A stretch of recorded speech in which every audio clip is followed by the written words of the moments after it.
Should have नाम तो जरूर सुना होगा आपने। ये जो हमारी डेली लाइफ की इंग्लिश होती है, ये जो हमारी डेली लाइफ में सेंटेंसेस बोले जाते हैं, इनको इंग्लिश में बोलने के लिए इसका बहुत यूज होता है। तो hey everyone, my name is Umesh Senswar और आज की इस वीडियो में हम सीखने वाले हैं शुड हैव के ऐसे 3 यूजेस को जिनके बिना इंग्लिश बोलना तो बहुत दूर की बात, इंग्लिश समझने में भी बहुत प्रॉब्लम होता है। In terms of daily life English, these are very important. So without further ado, let's get started.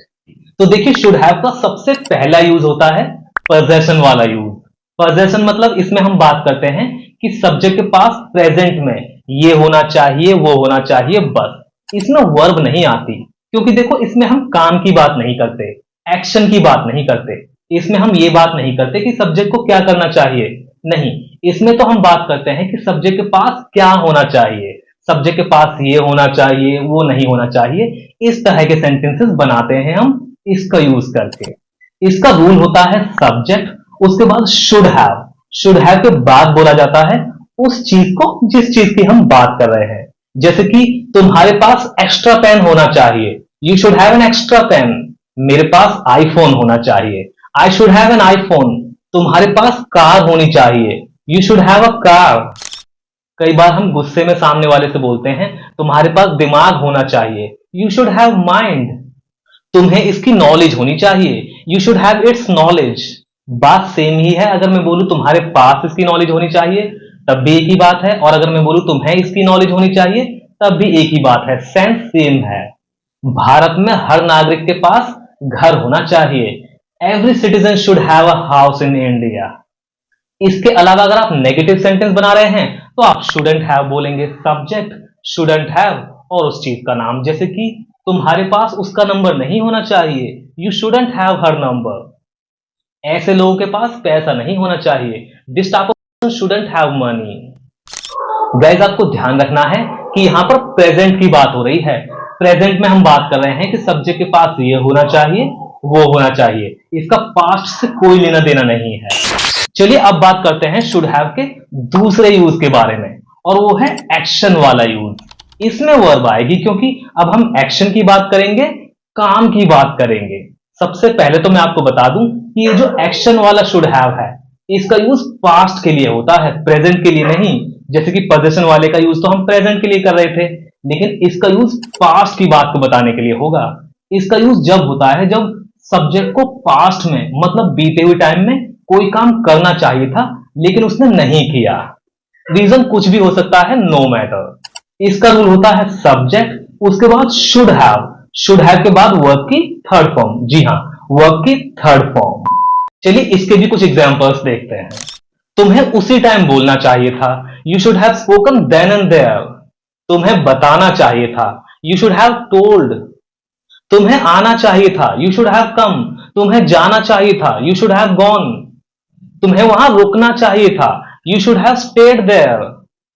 हमें कम से कम 2 बार सोचना चाहिए था, we should have thought at least twice.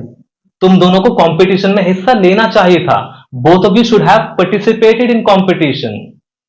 तुम्हें मेरा मैसेज देखना चाहिए था, you should have seen my message. अगर आप नेगेटिव की बात कर रहे हैं तो आप शुडंट हैव बोलेंगे और उसके बाद वर्ब की थर्ड फॉर्म बोलेंगे। जैसे कि तुम्हें अपनी कार नहीं रोकनी चाहिए थी, you shouldn't have stopped your car. तुम्हें उससे बात नहीं करनी चाहिए थी, you shouldn't have talked to her. तुम्हें ऐसा नहीं करना चाहिए था, you shouldn't have done such. So guys, I hope कि आपको शुड हैव के दोनों यूजेस अच्छे से क्लियर हो गए होंगे और आपको अब कोई भी डाउट नहीं होगा। आपको 2 बातों का स्पेशली ध्यान रखना है कि पोजेशन वाले में तो देखो वर्ब नहीं आती और उसमें हम प्रेजेंट की बात करते हैं, और एक्शन वाले में वर्ब की थर्ड फॉर्म आती है लेकिन हम पास्ट की बात करते हैं। चलिए अब बात करते हैं शुड हैव के तीसरे यूज के बारे में, वो है पोजेशन वाला यूज, दूसरा पोजेशन वाला यूज। देखिए, हमने जब प्रेजेंट की बात की थी फर्स्ट यूज में, तो हमने उसमें यूज किया था रूल सब्जेक्ट शुड हैव और उस चीज का नाम, क्योंकि हम प्रेजेंट की बात कर रहे थे। जैसे कि तुम्हारे पास मेरा नंबर होना चाहिए, you should have my number. लेकिन क्या हो अगर हम पास्ट की बात करें, जैसे कि तुम्हारे पास मेरा नंबर होना चाहिए था, मेरे पास कार होनी चाहिए थी, मेरे पास खुले पैसे होने चाहिए थे। देखिए, अगर हम पास्ट की बात कर रहे हैं पोजेशन वाले में, तब हम शुड हैव के तीसरे यूज को अप्लाई करेंगे। बस उसमें शुड हैव के बाद हैड का यूज करना है, तो उसका रूल है सब्जेक्ट, उसके बाद शुड हैव हैड, और उसके बाद उस चीज का नाम जिस चीज की हम बात कर रहे हैं। इसमें भी वर्ब नहीं आएगी, ध्यान रखना, क्योंकि ये भी पोजीशन वाला है। बस अब हम पास्ट की बात कर रहे हैं। ये शुड हैव का पास्ट है, शुड हैव हैड। तुम्हारे पास मेरा नंबर होना चाहिए था, you should have had my number. तुम्हारे पास खुले पैसे होने चाहिए थे, you should have had change. तुम्हारे पास एक्स्ट्रा शूज होने चाहिए थे, you should have had extra shoes. तुम्हारे पास दिमाग होना चाहिए था, you should have had mind. तुम्हें नॉलेज होनी चाहिए थी, you should have had knowledge.